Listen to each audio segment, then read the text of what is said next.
নমস্কার বন্ধুরা, ছোট্ট লাইফস্টাইলে নতুন একটা ভিডিওতে তোমাদের অনেক স্বাগত। আর সকাল সকাল চলে এসেছি, পুজো করবো বলে স্নান টান করে একদম রেডি হয়েছি। মেয়েকে নিয়ে ডাক্তারের কাছে গেছিলাম। তোমাদের দাদা ভাই দেখো চিংড়ি মাছ আর একটা ওই সিলভার কাপ মাছ হয় না, ওটা নিয়ে এসছে। মা কাটছে, কারণ এত বড় মাছ আমি কাটতে পারি না। তার জন্য এই যে চিংড়ি মাছগুলো আছে, চিংড়ি মাছগুলো আমি খেতে ভালোবাসি, তাই তোমাদের দাদা ভাই নিয়ে এসছে। আর এইখানে দেখো ভেন্ডি কলা কাটা আছে, মাছও কাটা হয়ে গেছে। ভেন্ডি আর কলায় নুন হলুদ মাখিয়ে নিয়েছি। এই লেবুগুলো বোনের বাড়ি থেকে নিয়ে এসেছিলাম, পড়ে আছে। আর দোকানের গাজর বিটগুলো গ্রেট করে নিয়েছি। তারপরে দেখো মা বোনের বাড়ি থেকে যে বাতাবি নিয়ে এসেছিলাম কাটতে বসেছে। আর আমি খাবো বলে ওইগুলো মাকে বলছি তুমি কেটে মা খাও। এই যে মা খাচ্ছে, আমি রান্না করছি, কারণ রান্না তো করতে হবে। রান্না করতে করতে একটু একটু বাতাবি খেতে এসেছি। এই যে দেখো খেয়ে নিচ্ছি বাতাবিগুলো একটু কাটা থাকলে না তিতা হয়ে যায়। এদিকে চিংড়ি মাছ ভাজছি, কাঁচকলা আর ভেন্ডি ভাজা হয়েছে, তারপরে আমি বাতাবি খেতে বসছি। এরকম বসছি, কেউ কিছু মনে করো না।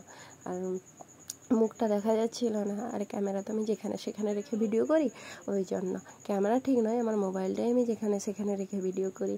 কেন বলো তো, আমার তো আর ওইখানে স্ট্যান্ড নেই, ওই জন্য যেখানে সেখানে ঠেকে দিলাম। আর মাটির বাড়িতে এত জায়গাও থাকে না। তারপরে আমি বাতাবি খেয়ে নিচ্ছি। কে কে বাতাবি খেতে ভালোবাসো আমাকে জানিও। আমার ভালো লাগে, কিন্তু জানো তো মেয়ে হওয়ার পর থেকে না আর সহ্য করতে পারি না, তাই ভয়ে ভয়ে খাই। আর কেন জানি না, সিজার হওয়ার পরে যেন কিছুই আর সহ্য হয় না। এটাই বোধহয় মেয়েদের জীবনে, বিয়ের আগে কিছুই থাকে না, আর বিয়ের পর যত ধরনের রোগ এসে জুটে, তখন সবাই ভাবে এই মেয়েটার কত না রোগ। আমি খেয়ে নিচ্ছি, বাতাবিগুলো টক ছিল না কিন্তু হালকা হালকা। তারপরে এইটা বাতাবি কেটেছে পুরো সাপের মতো করে, তার জন্য আমি একটু মেয়েকে ভয় দেখাচ্ছি আর একটু খোঁপাই নিচ্ছি, এরকম করছি। আর ভালো লাগে এগুলো, ছোটোবেলায় মানে ঘাঁটতাম, মজা করতাম, ওই দিনগুলোর কথা যেন খুব মনে পড়ে। তারপরে এই যে রান্নাঘরে চলে এসেছি আমার ডিউটিতে। কড়াটা খুব মানে হিট হয়ে গেছে, আমি চলে গেছিলাম তো ওই জন্য। তার জন্য এই যে দেখো কড়াটা নামিয়ে ওইখানে তেল ফোড়ন দিয়ে দিয়েছি মাছের টক করব বলে। আর আমাদের বাড়িতে টকটা প্রতিদিনই হয়, কিছু না কিছু টক তো হবেই।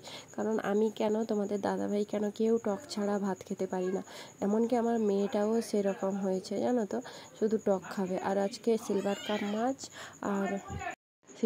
মাছ আর চিংড়ি মাছের তেঁতুল টক করবো, তার জন্য এই যে তেঁতুল টকটা হয়ে গেছে। তেঁতুল টকটা করলে না বেশ টেস্টি লাগে জানো তো। আর চিংড়ি মাছের ওই কী বলবো, তেল ঝালের মতো করেছি, এমনি সরষা বাটা পেঁয়াজ দিয়ে। তারপরে এই যে চপের আলুগুলো চটকে নিয়েছি। টাটা, পরে কথা হবে অন্য কোনো ভিডিওতে। ভালো থেকো।